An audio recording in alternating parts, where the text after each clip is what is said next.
All right, let's talk about some basic growth and decay. Um, Generally, we start with time zero, or years after 1980 or something like that. We set zero to be the beginning of the first year. That's the general process.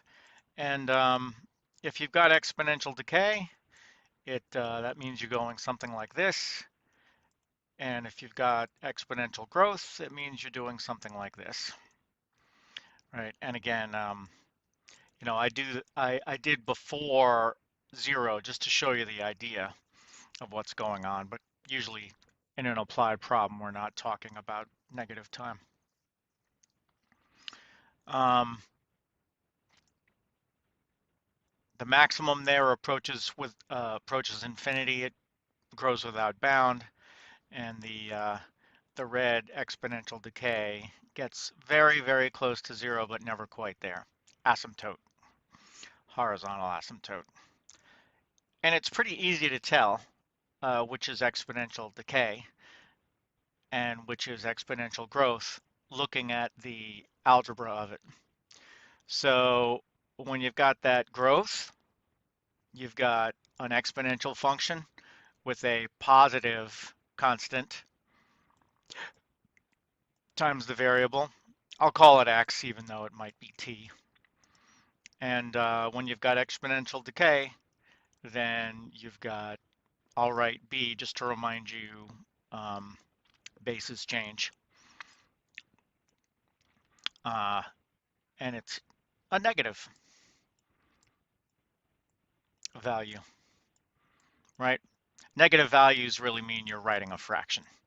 So the larger b to the power kx gets, the smaller the final result.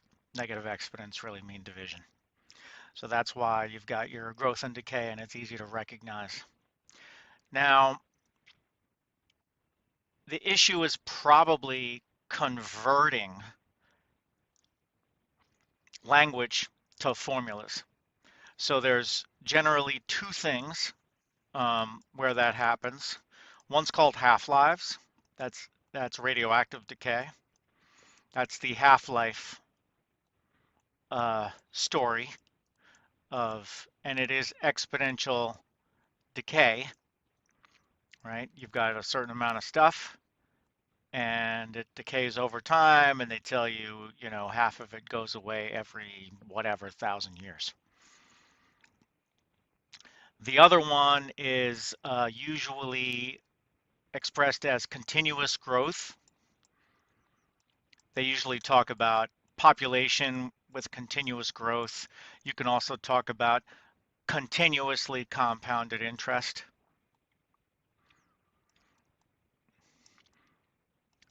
It's nice when they say continuous growth because that's always going to be, or decay, right? You could be gaining or losing.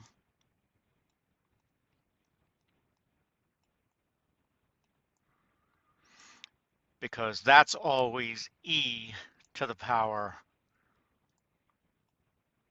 something x. I'll just like kind of put a little scribble in front of there because it's plus, it's minus, it's above one, close to one, that kind of thing. That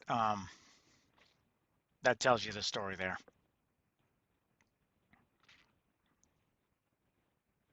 Half-life? Oh, right. The base is 1/2. It's going to be 1/2 to, again, I'll kind of draw some scribbles and then you'll end with x depending on the story.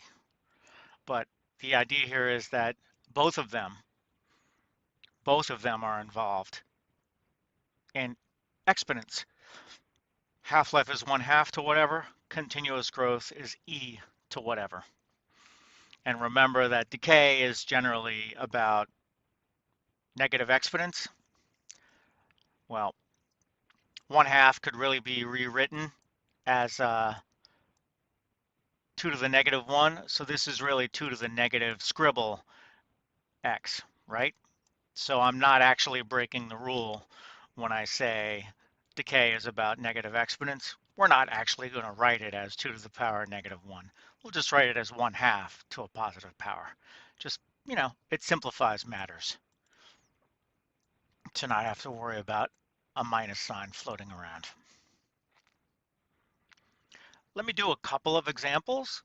Hopefully that will help you solidify the ability to turn words into one of these two simple formats.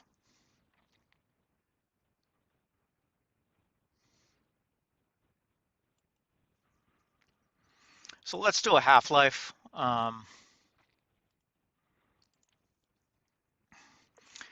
Half-life of, right? I'm going to make it easy. Half-life of 1,000 years. I'll make it slightly harder. 1,200, 12,000 years. Start with 100. It doesn't really matter what the units are. So I'll just say units. Make sure that when you're reading a story problem, the units don't change. If they do, make sure to convert so that they're in the same kind of unit, right? 1 kilogram goes to 500 grams, right? You better convert that 1 kilogram to 1,000 grams. Now they're comparable. Start with 100 units, and I'll just make this simple. What is a model of amount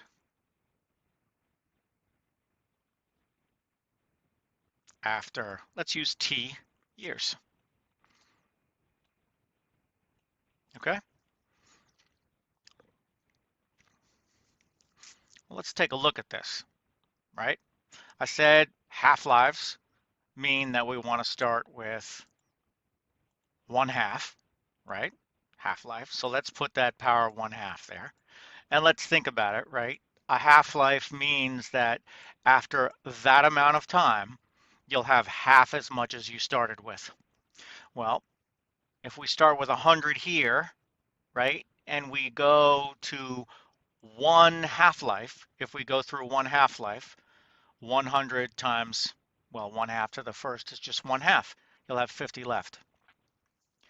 If we had instead 2 half-lives, 1/2 squared is 1/4. 1/4 of 100 is 25, right? It just follows that 100 after 1/2 at the beginning, 50 after 1 half-life, 25 after 2 half-lives, 12.5 after 3 half-lives, and so on. But we don't want to just count in crude half-lives. They asked for a model after T years. They didn't want us to be talking in terms of half-lives. But remember, one half-life is 12,000 years. So why don't we just take the number of years and divide by 12,000, right? Think about it. Let's put the T in here and let's divide by 12,000. Now remember, it said after one half-life, you should have 50 left.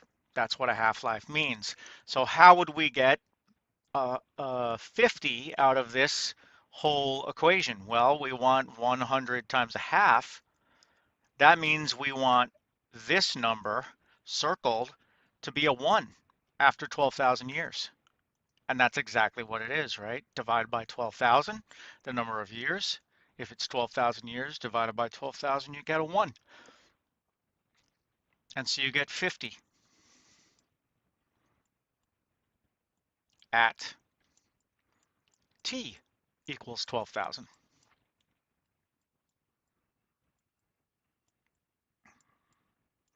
$25, right? That would be 2 half-lives. Well, to have 2 half-lives, you need to be doing the 1/2 squared, so you'd need T equals 24,000, and so on, right? Making the model is not the complex part, right? You just kind of think to yourself in half-lives and then go, oh, one half-life is 12,000 years, I better divide T by 12,000. If it's some bizarre chemical compound and the half-life is in months or hours or seconds, well, adjust your time unit and divide or multiply as appropriate. You can always check yourself to make sure you have half as much after one half-life. Make sure the algebra follows from the formula. So there we go. Of course, we usually don't stop there. Usually there's questions, right? Interesting questions like, hey, what about how long? How long does it take, right? How long to get to a certain amount? So this is the same model as above. Let's not change that. How long to decay until only 37.5 units left? Now, I picked 37.5 because it's the average of 50 and 25, right? 50 plus 25 is 75. 75 divided by 2 is 37.5. I don't ever want you to say the time is the average. This is not a straight line where you can average the x coordinates and therefore average the y coordinates. This is a curvy function. For curvy functions, the middle input does not mean the middle output. The middle output does not mean the middle input. It curves. Middle matching middle is a property of linear functions only. So we have to actually work at this.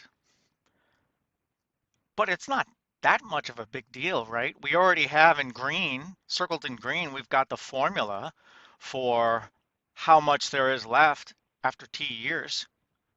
And we're being asked how long, right? How many years to decay until that amount circled in green is 37.5. So let's solve for t.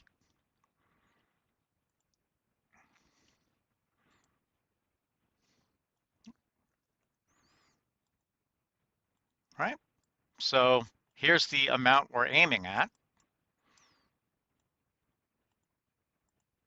And we want to know when this formula equals 37.5.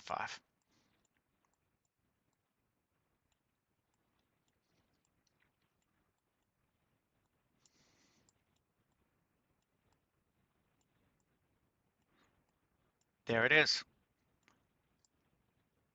I'll be a little sarcastic. All we have to do is solve for t. It's really not a small deal to solve for t because t is stuck up in an exponent. Ugh, right? Well, the nice thing about something being stuck up in an exponent is if you pull it down, to pull it down from the exponent, you can use logarithms. And that's exactly what we're going to do. We're going to use logarithms. To simplify a little bit, I'm going to divide both sides by 100 first, right? We never really needed the 100, right? That just moves the decimal over 2. So this is really going to be 0.375 after I divide by 100.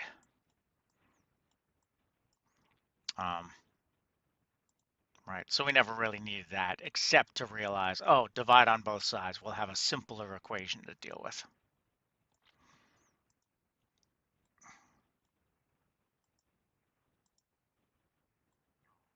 Right, now the original 100 is taken care of. Logarithm of both sides. The natural logarithm of this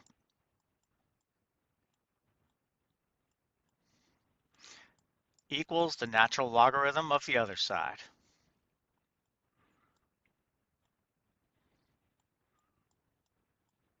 Now let's put big parentheses for the natural logarithm. I'm going to write this horizontally just to help us realize that the whole thing is an exponent.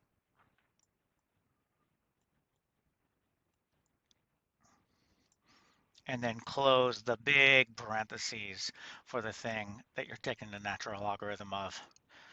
But remember, the whole reason we did natural logarithms was to pull an exponent down, and that's the really important rule for natural logarithms, that for any kind of logarithm that you want to do. An exponent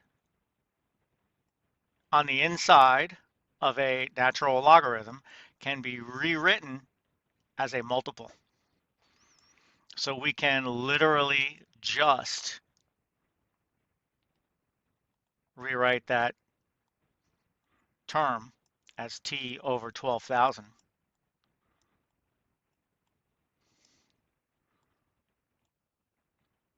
And then all that remains is the natural logarithm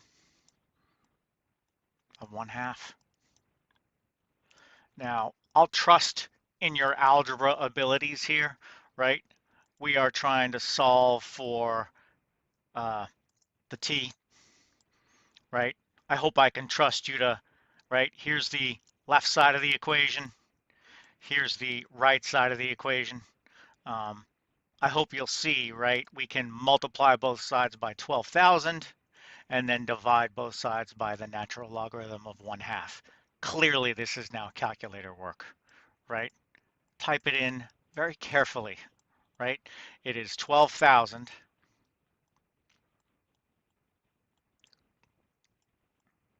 natural log of our 0.375.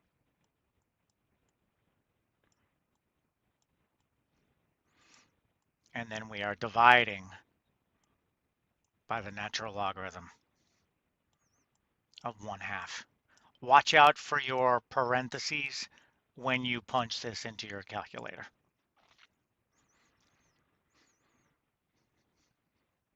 That's the answer. Whatever messy answer that is, that's the answer.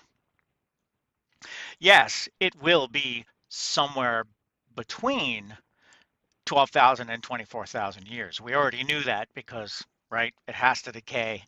It has to be more than 1 half-life, but less than 2, because it is between 50 and 25, just not the average of those two. You'll find it's not horribly far off the middle, but it's certainly far off enough that you should never estimate with the middle.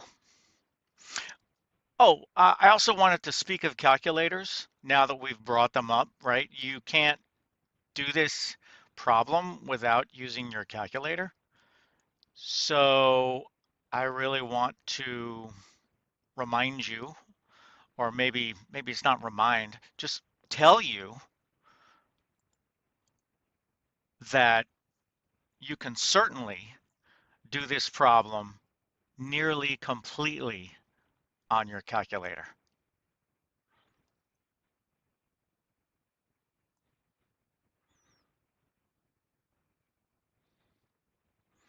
Give me just a moment and I will show you what's going on.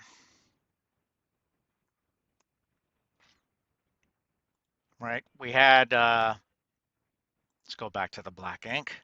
We had that f of t, it's the 100, right? That was the 100 units. And then it was the half-life, so it's a half to a power of. And then it was t over 12,000, because we're measuring t in units, in years, and half-lives, right? So you need 12,000 for t to get to a half-life of 1, right? Half-life of 1 would mean that it's 1/2 to the first power. So there you go, right? And if we were being asked to find t, I'll shrink this, right? What's the t when we have the 37.5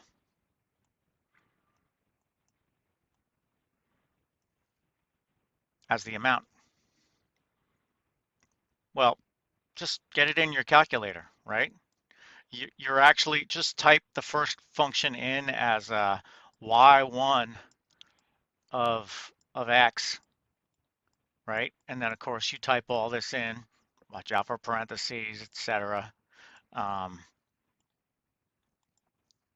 It's going to be x, of course, because that's the variable it uses. Uh, just to remind you, you want that whole thing in parentheses. You'll have that little caret to signify. I think you need a time sign over here when you're typing into the calculator. And then you'll have a graph on the calculator. You can graph it. Well, actually, don't just graph it, right? Graph the solution you're looking for, and then you can graph them both, and you can use your calculator's ability to intersect, right? It's one of the functions that you can access while you're in that graphing mode. And right, I don't know what letter it is, but I'll just say intersect. And then what you do is you literally click somewhere to the left of where you see it, right? That'll be one-ish because on your sorry, that'll be, 12, 13, 14, 15,000, something like that. And then it asks you to click on something to the right, and then you just hit enter, and right, something greater than that, and then of course it's going to be less than 24,000 because it is less than two half-lives. Then you hit enter, and it gives you the exact x value of their intersection. Um, there might be a step in there where you have to click on y1 of x as this is the first graph, and then click on y2 of x to indicate that's the second graph. So you say which two graphs you want to intersect, then you give it an interval that includes the intersection you want, and then you hit enter, and boom, you're done. I have been told that's the way I do it when I don't feel like doing logarithmic algebra. I've also been told that there's something called numerical estimation, numerically estimate, or numerical solution. There's something that says number or numerical in it. I've heard it's like an extra menu down.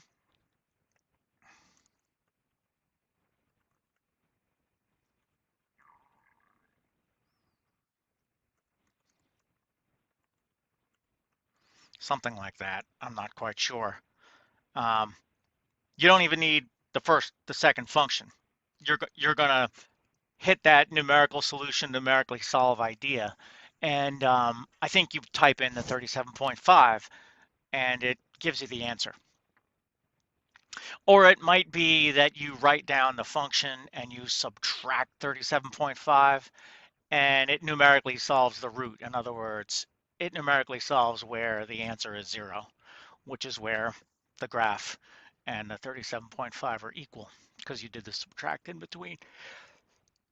I invite you to take a look. I know less about that capability of the TI-84 plus CE, but I've been told it is there by some students. I like the graphical because I'm a visual thinker, and I can double check and make sure everything I've done makes sense. If I see exponential growth when it's half-lives, I know my finger slipped somewhere.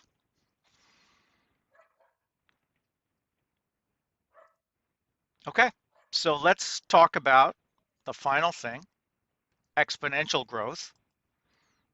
That's when the growth is, right, when it's continuous exponential growth, continuous growth or decay.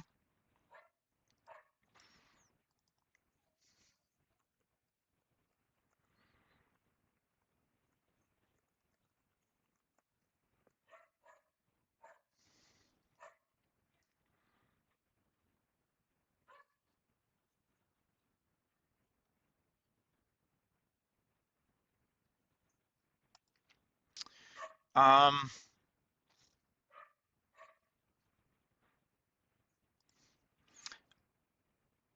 for that one,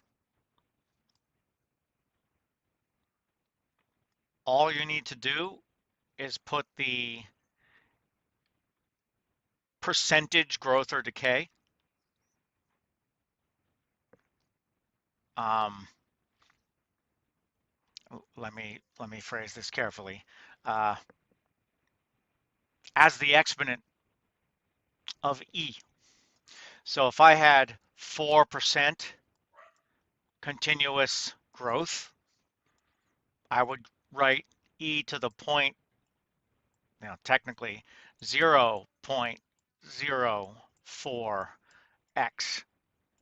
Now that's x would be counted in years if my 4% growth was annual. If this is bacteria growing in a petri dish and they say 4% growth per hour, then my x would be counted in hours. So remember to match up your time units. Decay, well, same thing. If you're decaying by 6%, then you would simply use E with negative 0.06x. It's as simple as that. Oh, by the way, right, there's always the, I don't know, let's call this the amount, right? If they told you that the money of $12,000 is growing at 4% continuously compounded, how much will you have after, 3.75 years, right? Oh, okay. The amount always goes in front, multiplied by that exponential term, right? If this was bacteria dying off in a petri dish at a rate of 6% per hour, hey, how much is left after 24 hours, right? And they tell you, I don't know, number of bacteria or maybe even weight. I don't really know how they give you that. I don't know enough biology. For a math story problem, I think they just give you the number. There's 1 million bacteria in the petri dish, but antibacterial solution has been added, and they start dying at 6% per hour. How many left after 1 hour? Right? You start with 1 million, you figure it out. All calculator work. And again, I won't display it or talk about it too much. But again, if they ask you a tougher question like when will there be 100,000 bacteria left, then you're stuck. Oh, I'm setting 1 million times e to the negative 0.06x. I'm setting it right equal to 100,000. And then you just go, and therefore I'm solving for the thing in the exponent. Well, see prior page about, right? So now we have 1 million here. But the first thing you're going to do is the trick, right, of might as well just divide by 1 million. So you've got your exponential, right? Negative 0.06x, and that's just going to be 0.1, right? 100,000 out of 1 million is 10% or 0.1. How are you going to solve that? Use your algebraic ability to do natural logarithms. It's a little faster because natural log of e cancels out. So, but you still need your calculator because you got a natural log of a number on the right-hand side. A little easier than the page before using algebra, but you still need your calculator at the end. And if you're going to pick up your calculator and you're more comfortable with numerically solving or graphing the two and seeing where they intersect, then please pick up your calculator from the beginning and do that instead of logarithmic algebra. I kind of want you to want to do the logarithmic algebra because that means you're good at logarithmic algebra, and I'm sure that's something that's on the test also. Just your ability to handle the algebra of logarithms. And they might do that purely on its own, although they also might stash it inside a story problem as an option, right? You can use your calculator for this. They can give you something that's all variables that you might need to know the algebra of logarithms to solve. So I do encourage you to study the algebra of logarithms. That can be a separate video.